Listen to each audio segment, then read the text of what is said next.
జగన్మోహన్ రెడ్డి 5 సంవత్సరాల్లో అతని పాలన చూసి ఆంధ్రప్రదేశ్ రాష్ట్ర ప్రజలు భయపడిపోతున్నారు.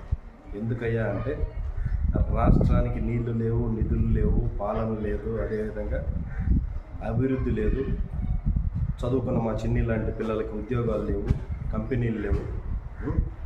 ఈ రాష్ట్రంలో సాధారణంగా బతికే ఏ ఒక్క ప్రజలకి కూడా నువ్వు న్యాయం చేసింది.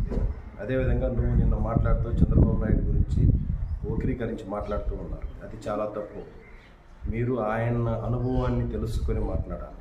ఆయన ఏం చేశాడో ఒకసారి హైదరాబాద్లో అడుగు పెడితే తెలుస్తుంది, అమరావతిలో అడుగు పెడితే తెలుస్తుంది ఆ రాజధాని ఎంతవరకు ఆయన ఎలాంటి పనులు చేశాడని. ఒక్కసారి నువ్వు కియాని చూస్తే తెలుస్తుంది ఆ నాయకుడు అంటే ఏంటో. అదేవిధంగా హోండా కంపెనీని చూస్తే తెలుస్తుంది ఆ నాయకుడు అంటే ఏంటో.